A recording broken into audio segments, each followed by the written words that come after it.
Good afternoon, everybody. I'm Mike Dunn. I'm your Master of Ceremonies today for today's exciting event. I'm filling in at the last minute for our very good friend, Jack Heath, the president of the Salisbury City Council. Jack's just a little under the weather today, so it's my honor to fill in for Jack. On behalf of the Delmarva Council Boy Scouts of America, we welcome you to this year's Outstanding Eagle Award virtual reception honoring Colonel Robert Cook, or as we all know him, Colonel Bob Cook. We also extend our heartfelt thanks to all of you who have given your time, energy, and resources to support not only today, but Scouting as a whole. As a quick reminder to everyone attending this virtual Zoom ceremony, please remain on mute for the duration of our programming.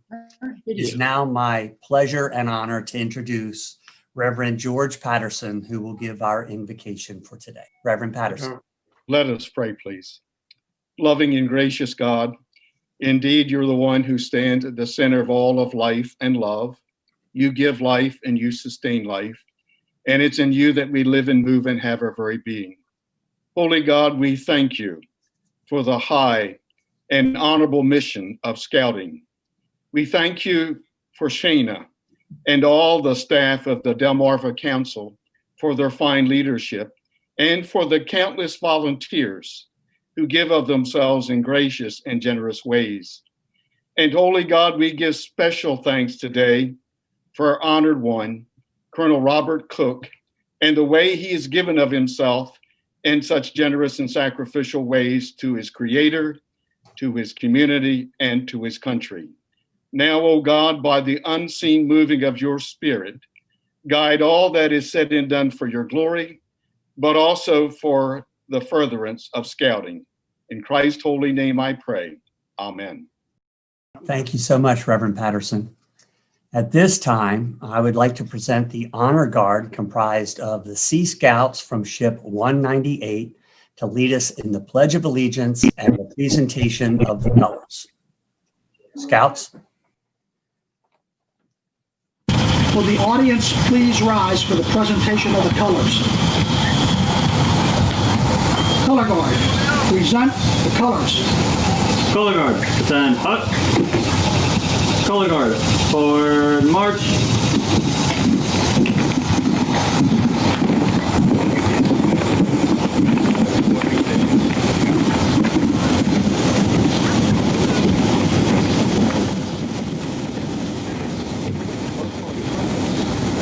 All citizens of the United States will join me in saying the Pledge of Allegiance to the flag of our country. Scout salute. Pledge allegiance To the flag of the United States of America and to the republic for which it stands, one nation, under God, indivisible, with liberty and justice for all. Ready? Two. Color Guard, post the colors.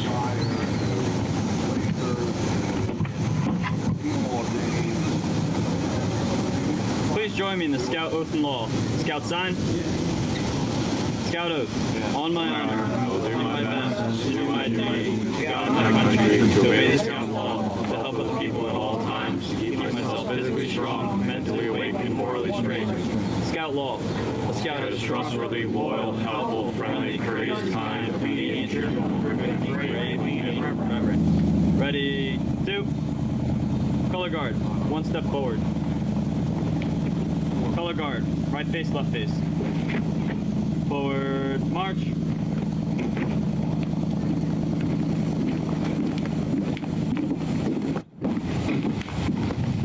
Color Guard.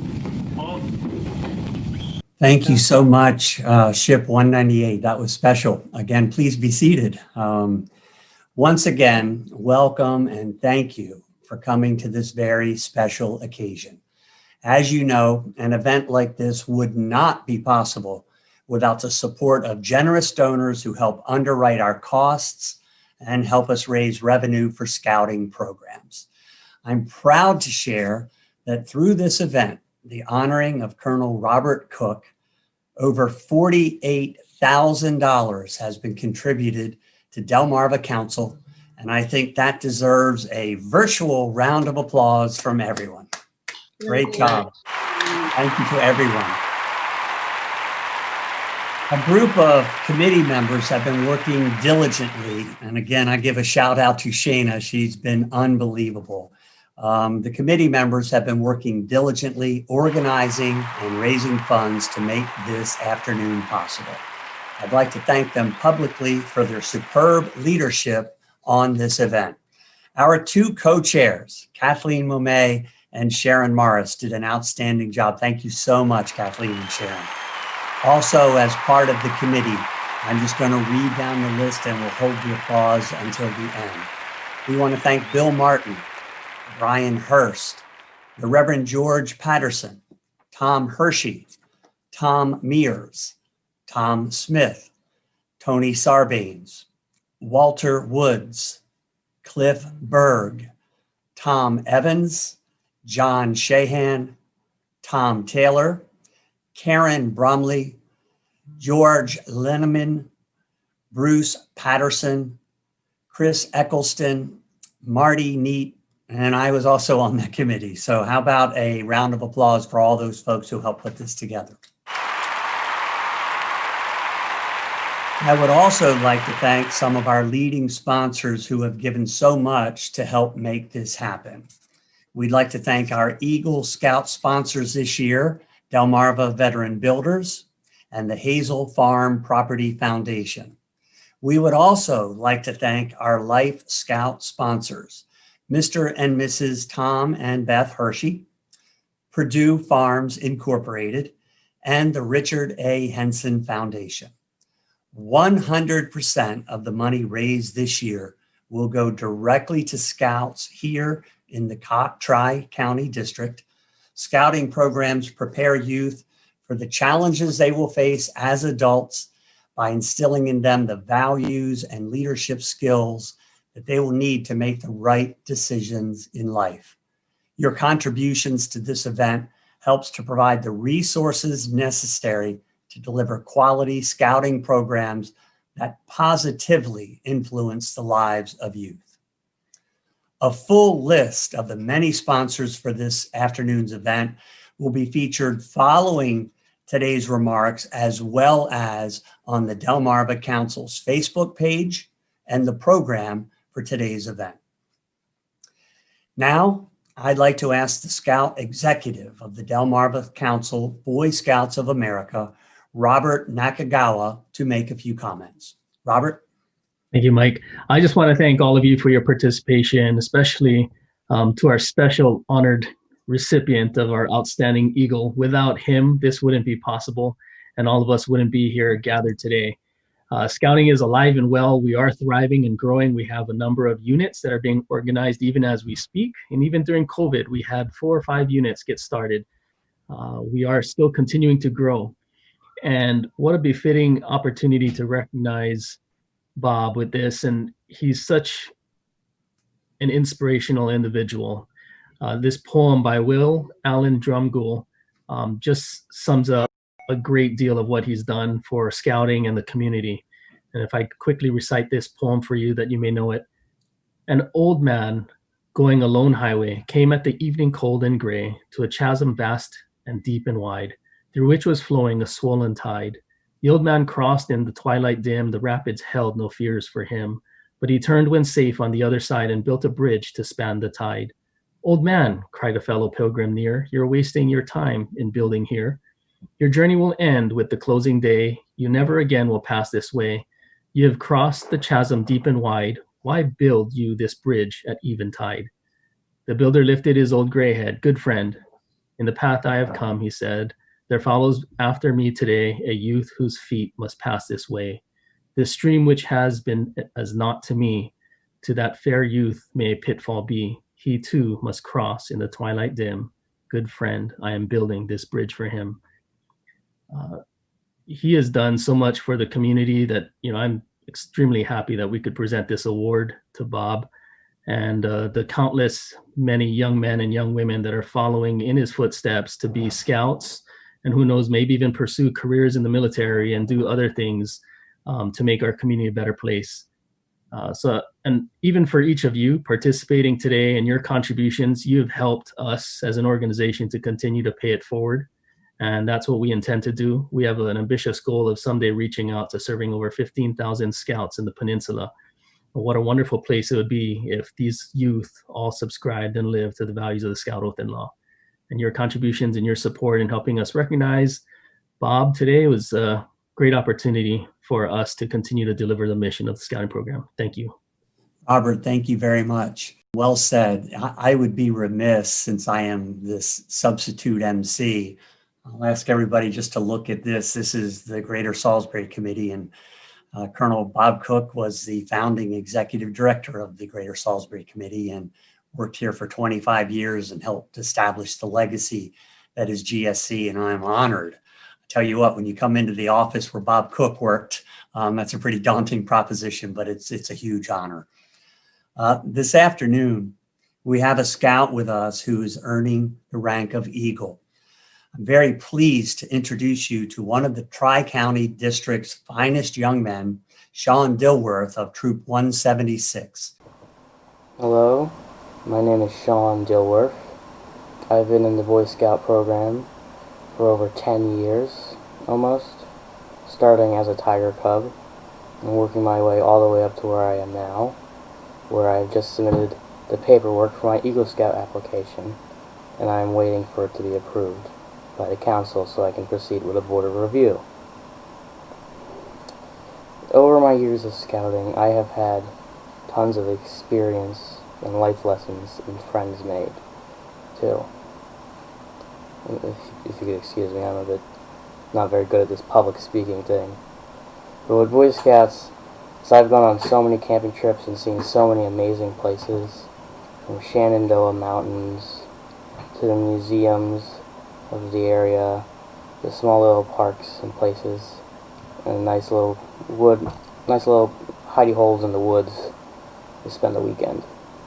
I've made so many good friends during my years in scouting, some which I am still friends with to this day, and I have learned a lot of life lessons with this. I have learned so many things from first aid to citizenship requirements, like what it means to be a good neighbor and a good citizen, I should say. Stuff like, so much to list, I can't even name it all. I've learned how to cook, I've learned how to camp, I've learned how to clean.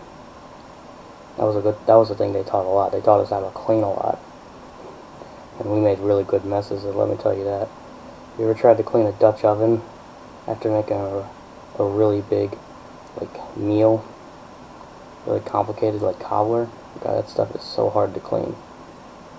It's ridiculous. And I've also had to deal with a lot of tent shenanigans as well. I've learned a lot about tents and how to put them up right, and how not to put the big rain fly with the tiny tent, even though we keep doing it every time still. We've also gotten a lot closer together.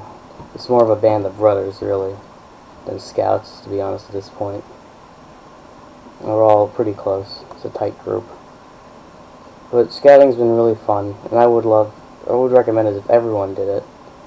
If every boy or girl did it, was in scouts and learned the lessons I did. It was great. It taught me how to be a really responsible person, too. How to be polite and nice and treat people with respect. How to be an upstanding member. Sorry if I'm repeating myself. I'm not very good at this still. But my scouting experience has been very good to me. I really love this program, and I hope to continue in it as a scoutmaster for years to come and volunteer my time to the community. Sean, thank you very much. Round of applause indeed. Sean may think he's no good at public speaking, but I think what we just saw contradicts that thought. So congratulations, Sean, and continued success and good luck. And now for a special presentation by Reverend George Patterson. George served as the senior pastor of Trinity United Methodist Church in Salisbury for 18 years. During his ministry, he was instrumental in establishing numerous mission projects locally, nationally, and internationally, including the Appalachian Service Project, the Bereavement Support Groups, Choices Academy Partnership Disaster Relief Team, Health Outreach Ministry, Emergency Shelter Project, Clean Water Wells in Africa, and countless others. In 2010, Trinity United Methodist Church established a scholarship fund in Reverend Patterson's honor for United Methodist ministerial students entering seminary. The fund is managed by our friends at the Community Foundation of the Eastern Shore and annually awards a $5,000 scholarship to a ministerial seminary student. In 2018, the Tri-County Council of the Lower Eastern Shore of Maryland, that's Wicomico, Worcester, and Somerset counties, awarded Reverend Patterson the 2018 Citizenship Award. George retired, I'm going to put quotes on that, George retired June the 30th, 2018, after 37 years of pastoral ministry. George summarizes his life by saying, "By the grace of God, my life is more than I hoped it would be, and far more than I dreamed it could be." It is my pleasure to welcome a face and a friend to so many, Reverend George Patterson, for some special remarks. Reverend Patterson. Thank you, Mike, for those very kind words. As I have pondered and prayed about my comments today, I have been led to one of the biblical principles, and it is this: never underestimate the power of one. Never, never, never underestimate the power of one person. The power of one. The difference that one person can make when they give of themselves to their Creator, their community, and their country. This principle was illustrated in the Gospel of St. John, chapter 6, beginning in verse 1. In that account, you see our Lord Jesus Christ and his disciples had just crossed the Sea of Galilee. His reputation had preceded him. And at this time in our Lord's ministry, everywhere he went, there were massive crowds that would gather around. They wanted to see him. They wanted to hear his voice. They wanted to listen to his deep theological teachings. They wanted to possibly see a miracle, or maybe hopefully even experience a miracle themselves. Well, on this occasion, a crowd, according to the 5,000 people, gathered on the mountainside by Christ. He had the people sit down, and he looked into those tired and weary faces, and he saw that they were searching for hope and inspiration. But he also saw their physical needs, and he knew that they were hungry and tired. So he instructed Philip, one of the disciples, to feed the people.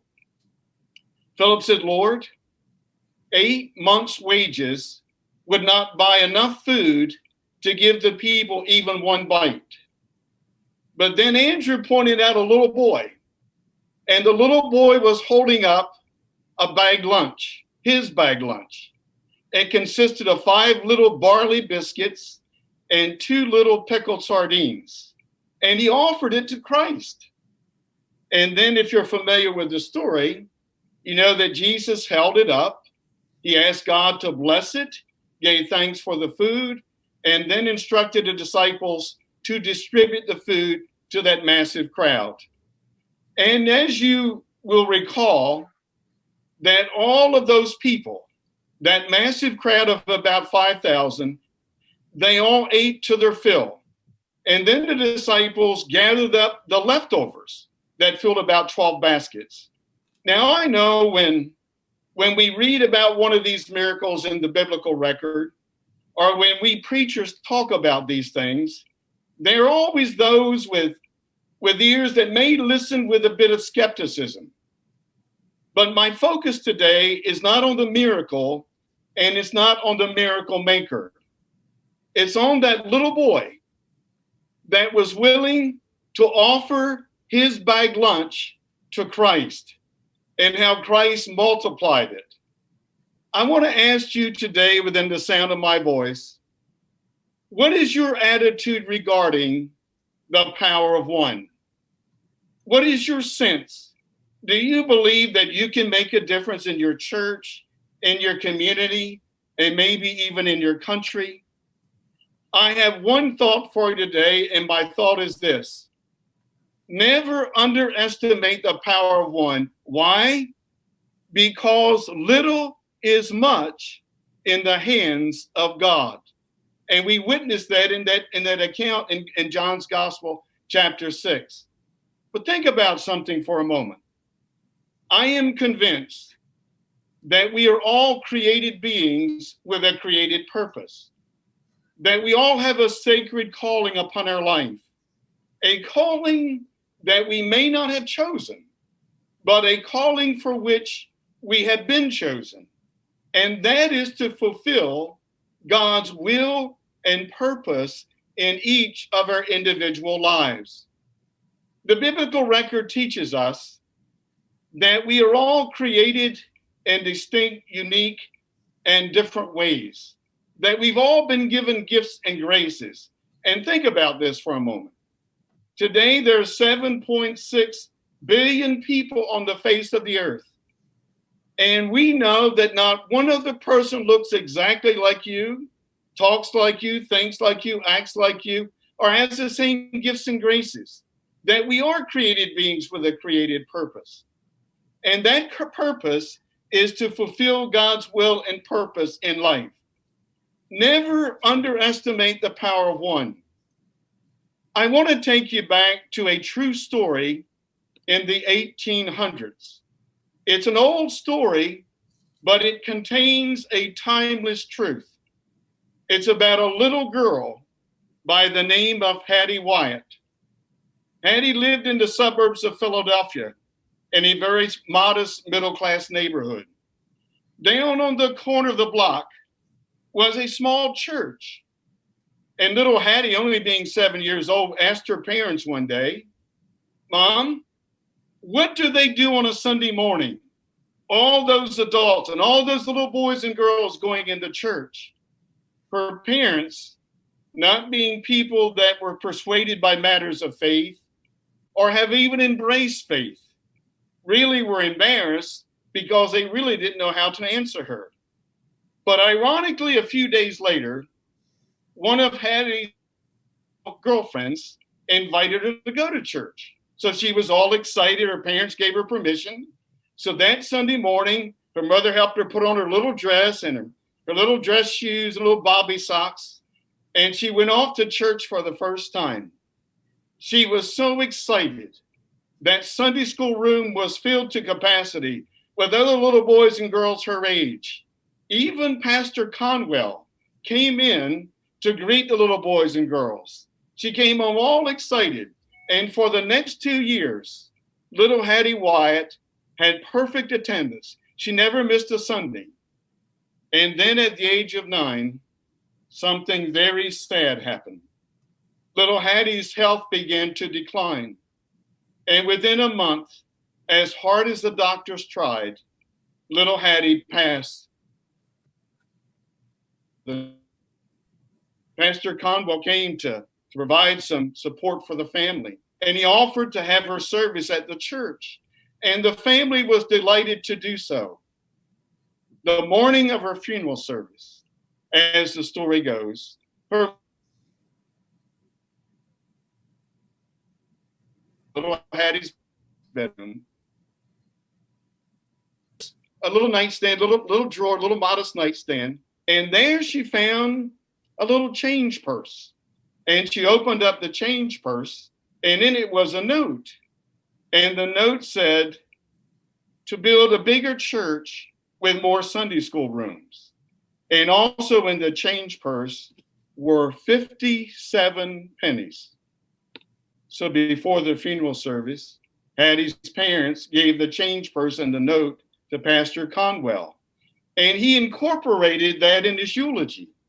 Well, the Philadelphia Inquirer got word of that, and they published an article about this little girl and how she had saved most of her allowance, and she wanted to give it to the church so that they could build a bigger church with more Sunday school rooms, so more children and more adults could attend.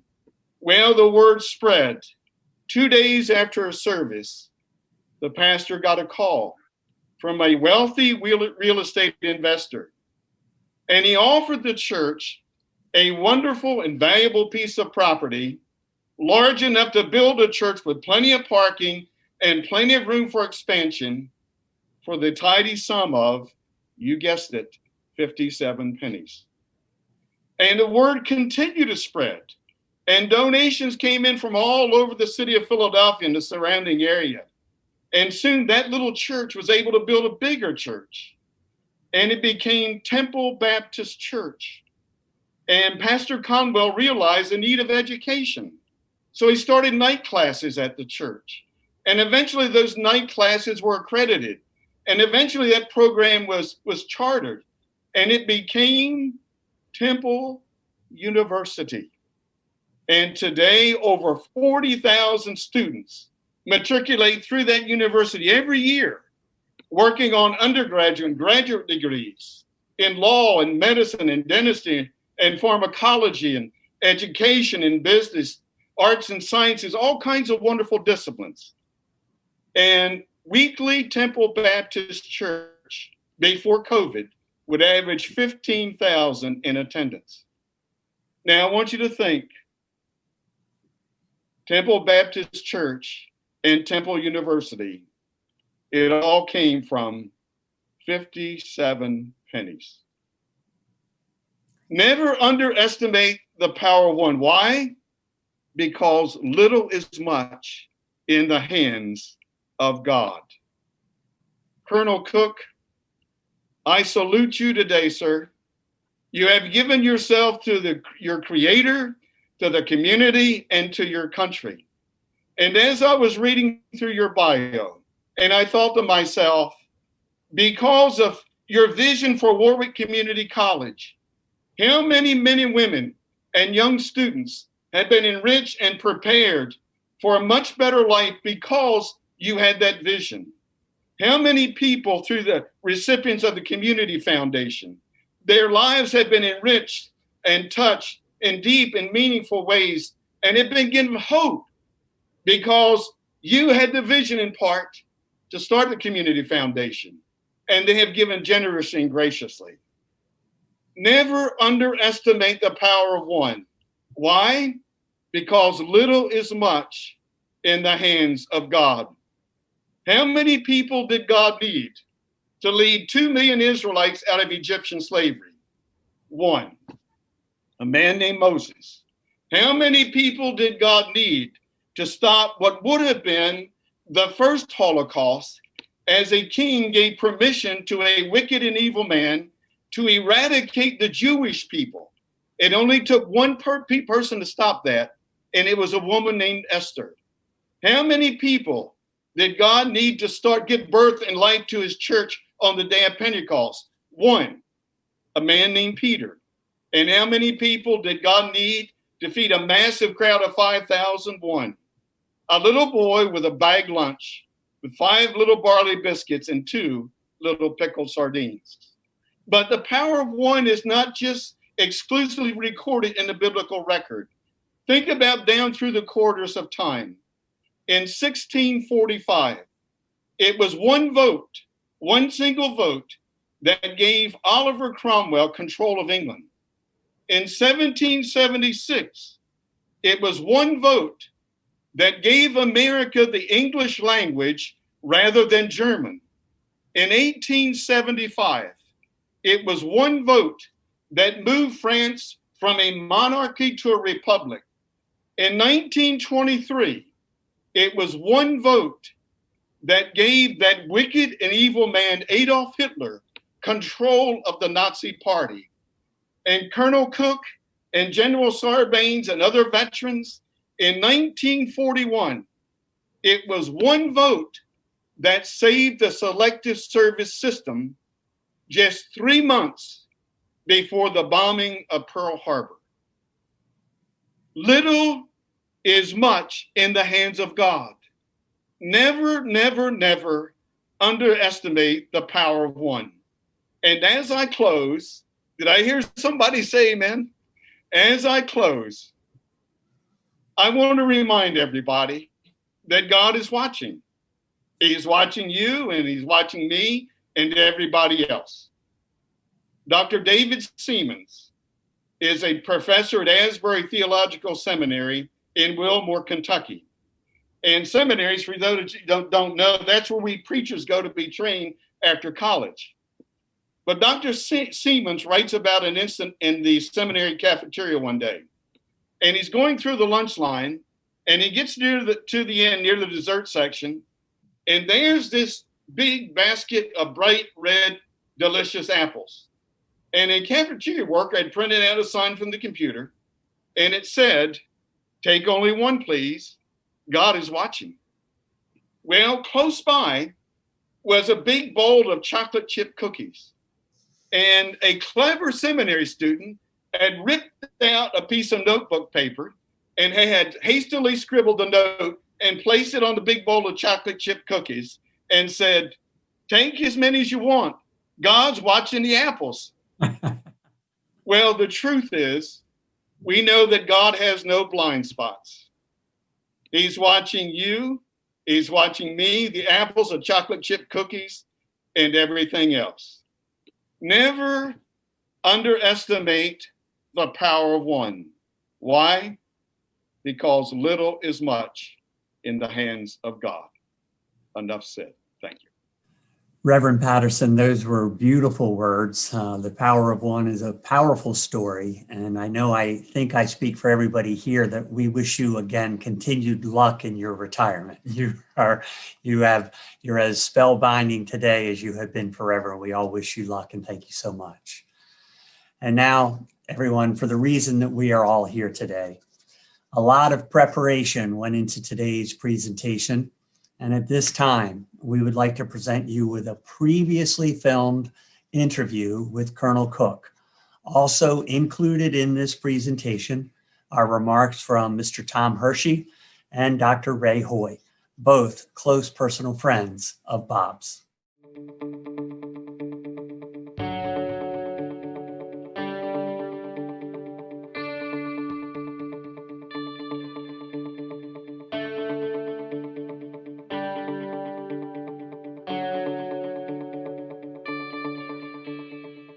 Hi, friends. I'm Roger Fallabout, Director of Strategic Communications at Tidal Health, and here on behalf of the Delmarva Council Boy Scouts of America today.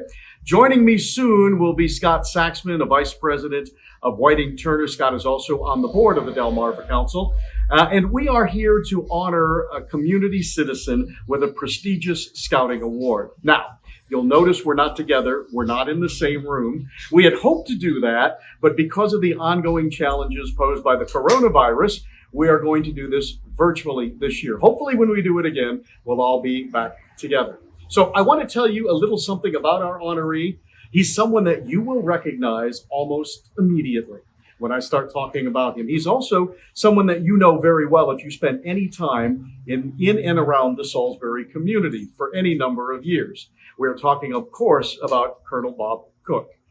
I have Bob's bio in front of me. It would take me, honestly, about 30 minutes to read through all of his accomplishments. So I've highlighted a few, if that's okay with you, and I'll tell you a little something about Bob. Bob Cook was born on April 23, 1926, in Pittsburgh, Pennsylvania. That is a lifetime of dedication to both community and to his country. Bob was 17 when he joined the Merchant Marine. He enlisted in the fall of 1943 in the Army Air Corps. After a year delay in flight training, he resigned from that program and applied for and was accepted to the Officer Candidate School at Fort Benning, Georgia. Commissioned as a second lieutenant in the infantry at the tender age of 19 years old. He served at the end of World War II as a company commander and an aide-de-camp in Germany. Bob continued his service in Europe and in Korea. He is a decorated veteran Let me tell you some of the things that Bob has earned for his military service. The Soldier's Medal for Heroism, the Army Commendation Medal, the World War II Victory Medal, the European Occupation Medal, National Defense Medal, the Korean Service Medal, the Corps of Engineers Commander's Award, the Coast Guard Meritorious Medal, and the Parachutist Badge. Remarkable. Bob served as a brigade commander in the Maryland Defense Force, and he retired as a colonel. To our good fortune, in 1967, he moved here to Salisbury and became the first executive director of the Greater Salisbury Committee, which itself celebrated 50 years of service in 2017. During his 25 years with the GSC, Bob facilitated the founding of a number of major community organizations, such as SWED, the Salisbury Wycomico Economic Development, the Delmarva Water Transport Committee, Warwick Community College, Private Industry Council on Maryland's 12 rural counties, the Chesapeake Country Economic Development Corporation, the reestablishment of the Delmarva YMCA, the Community Foundation of the Eastern Shore, and Junior Achievement of the Eastern Shore. But one thing that Bob has always really loved and stayed very active in is scouting. He continues that today. In fact, he was a former president of the Delmarva Council Boy Scouts of America, and in 1988 received our prestigious Lower Shore Distinguished Citizen Award, which is given to prominent area leaders who have a wide influence in the business and professional community while serving as an exemplary role model for youth. After retiring from the GSC, Bob has remained active on a number of local organizations and boards. This past summer, the YMC honored Bob for his tireless leadership in our community by naming Camp Cook in his honor. What Bob has accomplished in his lifetime as an Eagle Scout, as a distinguished military officer, and an enduring community leader has left an indelible mark on kids and families and organizations within this community. The Delmarva Council could think of no better recipient for the honor and the title of Outstanding Eagle Scout, and that's what we're presenting to Bob today. The Outstanding Eagle Award is a prestigious recognition granted to a select few by local councils to Eagle Scouts who have demonstrated outstanding achievement and have made a positive impact on their communities. And friends, this is our honoree, Bob Cook. Bob, good to see you again, my friend. Thank you. Good to see you here, too. Great pleasure to be here. Thanks for having us on your porch. It's a nice porch, and it's nice to have you on it. It's beautiful. It's wonderful to do this. You know, we mentioned that we couldn't do this because of COVID in a room, but there is a special magic about being on a porch in a house that was built, I think you said, in 1919 here on Camden Avenue in beautiful Salisbury. Bob, I know you've received a lot of honors over your lifetime and a lot of accolades, but this one from Scouting must certainly be very important to you. Scouting is a brilliant, very wonderful program, and I value it highly. How important is this to you to be recognized by an organization that means this much to you? Well, it certainly means more than ordinary recognition because it is such a valuable institution and one that I have valued since 1938. Well, Bob, I can't think of a more fitting individual to receive this award. Again, my personal congratulations to you. It's wonderful to be with you. And I'd like to turn the program over now to Scott Saxman, who will continue our interview with our newest Outstanding Eagle, Colonel Bob Cook. Congratulations, Bob, on the award. And just for the record, I do want to state, amongst everything else, I'm also Bob's neighbor. I live next door. But again, congratulations. I mean, since I've lived here in Salisbury, I've known you for the last, 12, 13 years. So again, congratulations. I wanted to ask you some questions about scouting. Sure. What is your earliest recollection of scouting? How did you find out about it? Well, I grew up in a small town in northwest Pennsylvania called Kane, and scouting was it was very prevalent there. Every church seemed to have its own troop, 5 or 6 or 10 troops, something like that. So I naturally migrated to the troop in my own church, Troop 7, to the Methodist Church in Kane, Pennsylvania. It was a great troop. It was, what was that? I imagine it still is. I don't know. Well, good. What Do you remember the first camping trip you went on? Well, we called them camporees and the weekend camping trips. They were camporees. And really, that was my major experience because I couldn't get away for a 2-week period in the summer. I was working. So but the camporees were great, and they were 2-3 day weekends, and that was my camping experience with scouting. And I accumulated a lot of camping nights that way. Oh, good. What, kind of moving ahead a little bit, what was your Eagle Scout project? Gosh, that's been a long time. You know, back then, as I recall, they did not have projects. Okay. Really, not a Eagle Scout project. They did your merit badges and all the other requirements, but there was no project. Well, I got my in 1943, I think it was, or 43. Yeah. What was your favorite merit badge? Oh my gosh, that's a long time ago. I guess skiing. Skiing. Skiing. I love to ski, guys. I have a merit badge for skiing. Yeah, and that's right, because you told me that after the Second World War ended, you skied in, I think, Austria. Is that correct? Well, yeah, right near Austria. Garmisch-Partenkirchen, which is Garmisch is on the Austrian-German border. It was where the Olympics were held in 1936. And, yeah, and we had an Army ski team, and I was a member of that ski team. And we did some competitive skiing with other allied nations. It was quite an experience for a little country boy like me. Other than skiing, what things did you learn in scouting that helped you in the military? Oh my gosh, just virtually everything that we learned in scouting. I mean, you know, camping and cooking, all of the basic skills that you learned in scouting are transferable to the military, one way or another. So I would say scouting was a very, very good preparation for a military career. Knowing what scouting is like today, what are some of the differences from when you were in your troop as a boy that are notable? And that's a test of memory. Yeah, a lot of these questions are about, you know. I'm really interested in what it was like in the 1940s. Well, I think we 1943 we had it was a little bit more military. We had formations and inspections, and we were organized into patrols, which were squad. It was a little bit more regimented than it is now, I believe. Mm-hmm. So the basic values are the same. Mm-hmm.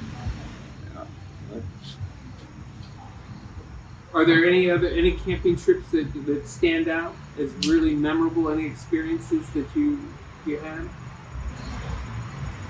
Well, a lot of it, but I can't just single out one or the other. Yeah. Okay. What was the uniform? Was it a full uniform? Oh yes. Okay. The uniform when I first went in was the old breeches with the socks that come up to your knees, and the breeches well, they were just like cavalry breeches. That was a scout uniform when I first went in. Do you have any pictures of that? Probably. Well, I'm sure we'd probably like to see one of those, maybe, if we can. I'll look for it. So it kind of looked almost like the First World War uniform, military uniform. Very much like that. Hmm. So you had a long involvement in scouting afterwards too.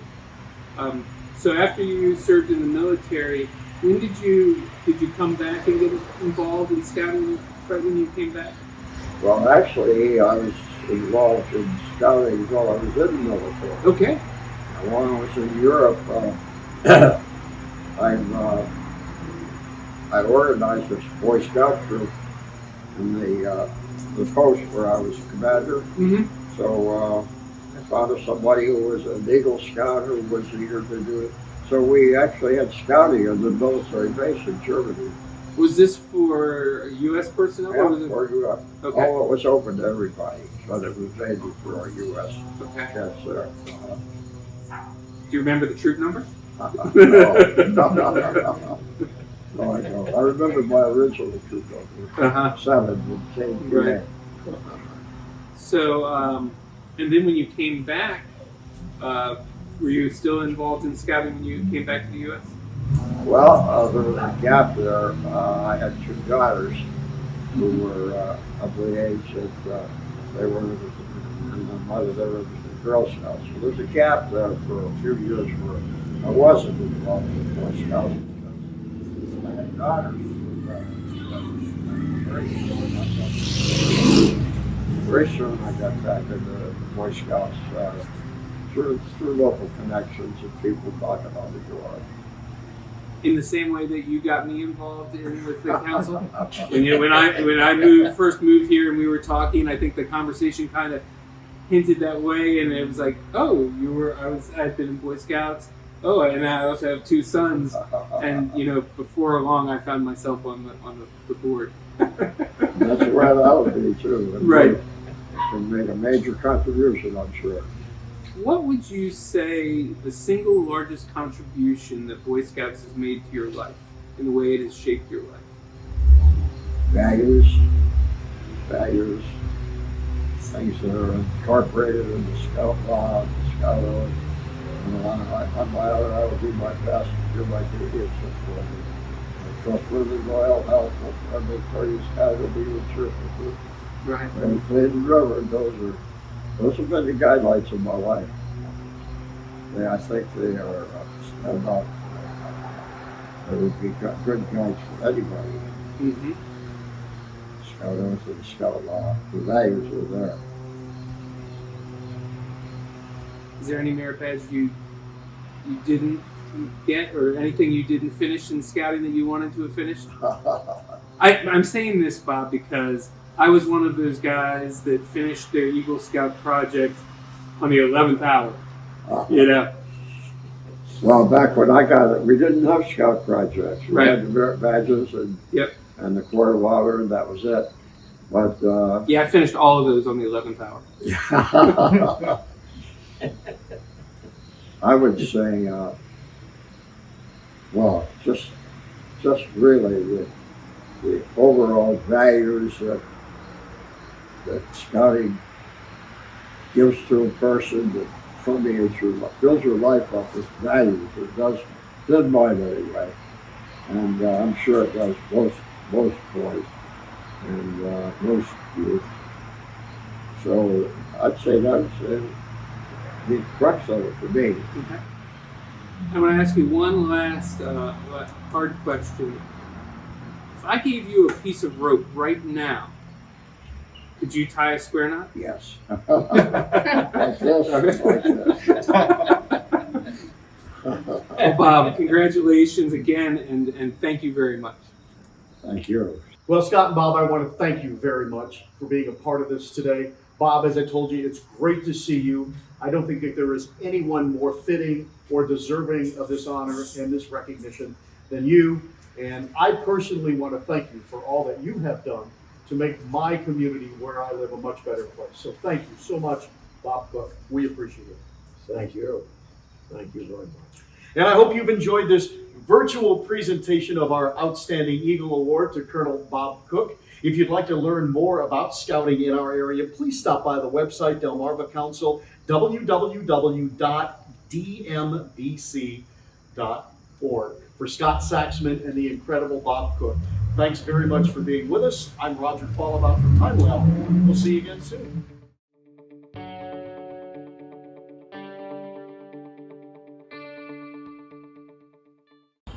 I want to share with you the character and leadership qualities of Bob Cook that are an integral part of his becoming an outstanding Eagle Scout. Bob and I are both Eagle Scouts and came to know and respect each other over 40 years ago. in 1980 when I was asked to join the Greater Salisbury Committee. I was 38 and you were 54. You got me by 16 years. And still does. Over the years, Bob and I worked together with many others to fulfill the mission of the Greater Salisbury Committee. And I quickly came to understand that Bob's expertise was in economics. He understood how to make things happen, how to put things together, and the factors of production: land, labor, capital, and management, and prayer. Bob is an instigator, an advisor, a fundraiser, a leader, and a recruiter. You heard from Dr. Hoy many of the endeavors that Bob was involved with in the Greater Salisbury Committee and on his own. In the words of Rick Warren in The Purpose-Driven Life, Bob thinks more of others than he thinks of himself, not thinking less of himself, but thinking of himself less. My wife Beth and I joined Bob and Janice and others for 5 consecutive years in skiing in Austria. During those trips, I got to know Bob much better, and together we've been to the very top of the mountain and to the river in the valley, and those events were actual and figurative. We all have our highs and our lows, and Bob and I came to share many of those highs and lows with each other. After Bob retired, we got together through the efforts of our friend Dave Schrone and participated in Bible study. We studied a book made by Campus Crusade for Christ called Real Faith. Bob and I got together once a week for an hour for the past 10 years, until this past January and the onset of the coronavirus epidemic. We always greeted and departed with a hug and words of love for each other. During our time together over the years, we laughed, we cried, and we prayed together. We have grown spiritually and have a better understanding of God's grace and mercy, God's love and forgiveness, and the life and the teachings of Jesus. Bob Cook has worked every year that I can remember to support Scouting, because Scouting is a value-based program based on the Scout Oath and the Scout laws.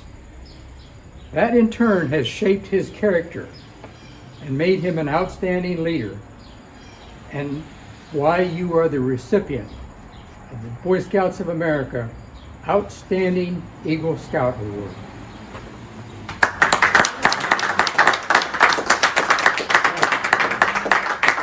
I'm very delighted to be here today to participate in this recognition of someone who has played such a momentous role in so many major institutions in our region. And it's a man I deeply respect. Colonel Robert W. Cook is one of the founders of Warwick Community College, where I serve as president and have since 2000. In fact, Bob has had a long history with Warwick. As a director of the Greater Salisbury Committee, in the early 1970s, Bob made presentations to many civic and community groups to gain support for the creation of the college. In recognition of his unwavering determination and success in establishing a community college on the Lower Shore, his portrait hangs in the Founders Gallery in Brunkhorst Hall on the campus. But his support didn't end there. Over the years, he led or participated in all of Warwick's major fundraising campaigns. He also served as a member of the Board of Trustees and worked as special assistant to the President for Development.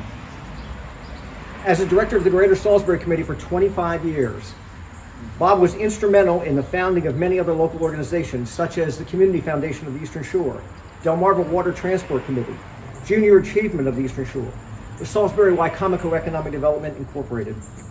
He served in leadership positions in many other organizations, including the Boy Scouts, the Northeastern Economic Development Association, where he was president, the Maryland State Council for Vocational Technical Education, and the Maryland Small Business Advisory Council, which he chaired, and the Richard A. Henson Foundation, where he served as president and trustee. In addition to his leadership roles in the community, Bob is well known for his fundraising expertise. In addition to Warwick, he participated in or led campaigns for many, many local causes, including the Boy Scouts, the Community Foundation, Lower Shore Enterprises, the Salisbury Zoo, the YMCA, and the Recovery Resource Center, among many, many others.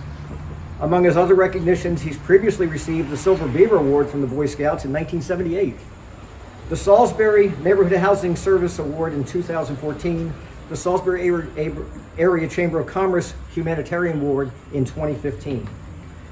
Bob is an economist. He attended Allegheny, Pennsylvania College and did his graduate work at the University of Tennessee.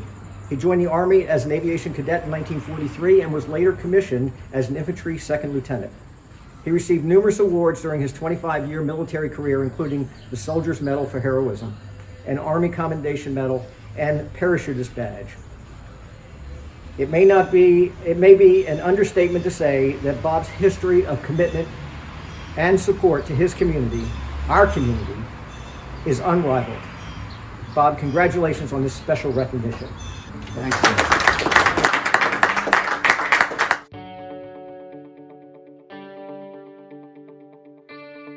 That was great stuff. The Delmarva Council would like to thank Mr. Roger Fallabout, Mr. Tom Evans, Miss Diane Cook, and of course, Scott Saxman for all of their help in putting this video together.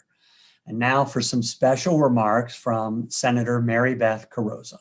This is Senator Mary Beth Carrozza, and I am so grateful for this opportunity to congratulate one of my favorite heroes, Colonel Bob Cook.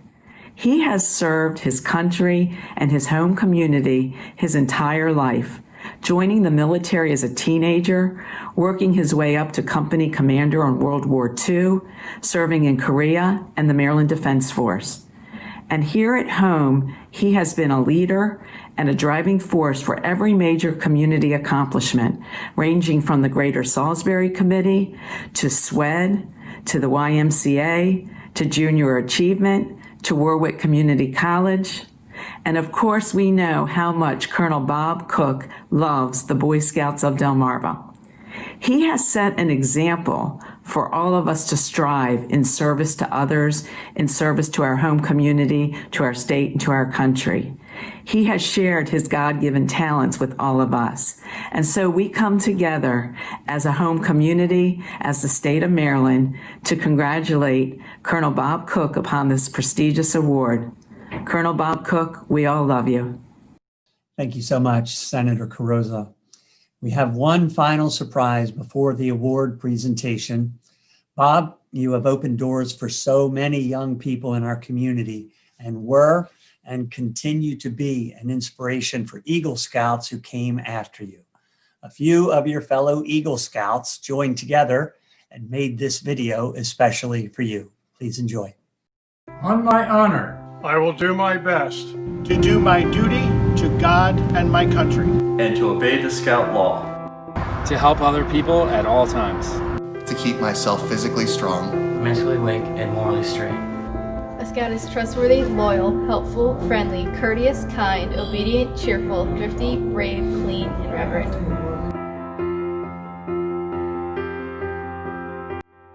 Congratulations, Mr. Cook. You've paved the way for all of us.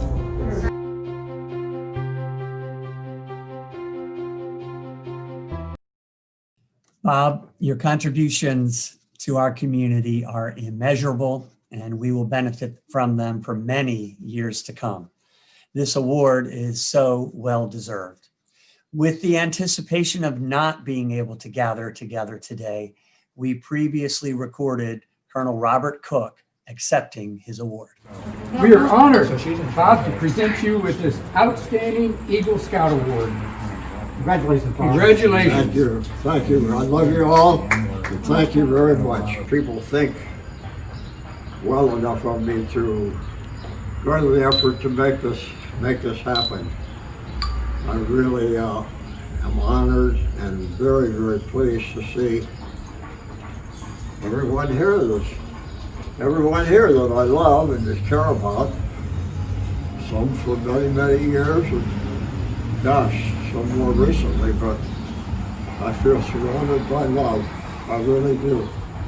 And I can't thank you all enough for doing this for me and quite indirectly for my family, because they were sharing this honor. And Tom Hershey and all of you. Oh gosh, I just look around and all of you have been so much a part of my life that I can't express it. Thank you all. I love you all. Thank you, Frederick. We are all so proud and pleased to honor Bob this afternoon.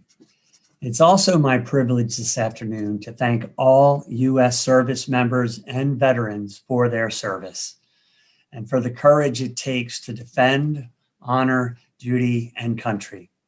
We stand in the midst of patriots and the family and friends of those who have notably served. They come from all walks of life, but they share several fundamental qualities. They possess courage, pride, determination, and selflessness, dedication to duty and integrity, all the qualities needed to serve a cause larger than oneself. These are ordinary people who responded in extraordinary ways in extreme times. They rose to the call because they wanted to protect a nation which has given us so much. We thank you. And on behalf of the Delmarva Council and the nearly 10,000 boys and girls who are members and participants in scouting on the Delmarva Peninsula, thanks so much for attending this afternoon. As previously mentioned, take a few moments when we close to observe the recognition of our sponsors. Again, thank you so much. Have a great afternoon, everyone. Thanks again, and be well. Listen, I'm sitting at the Cook kitchen table, Tom Hershey and I, with our good friends, Bob Cook and his lovely daughter, Diane Cook. And I like to just say one thing, that Bob's been a friend to so many in this community. And what he's done for this community, can't be overstated. Bob knows how to motivate people. He knows how to love people. He knows how to thank people. And his accomplishments are just remarkable. And finally, the best thing about Bob Cook is his big heart. And Tom and I have evidence of that today, because we got fresh brownies out of the oven, still warm. And what kind of a guy but Bob Cook would share that with his friends? So, Bob, if you'd like to say thank you to the group, go ahead. Thank you, Tom, and thank you, everyone involved in this effort. I am truly grateful for the honor and privilege, the opportunity to serve, and I'm just almost overwhelmed by the generosity and the gift of love and the gift which you people have given me today. And I just want to say thank you. And I believe Tom Hershey's about to do something. Yeah, well, let Tom do it. Yeah, we have the opportunity here to put this award on Bob Cook's shoulders, and an example of one person that can make a difference. Thank you, Bob, for all that you've done. And we love you, Bob. We all love you. Thank you, Dad. Well, I love you all too, and thank you very much. It's just an honor beyond my understanding, but I am so grateful to be a part of this community and be loved and to love you all. So thank you very much, and I shall cherish this all of my life. Thank you. What's left of my life. Thank you, Bob. Thank you, Shana. Thank you to the group. Thank you.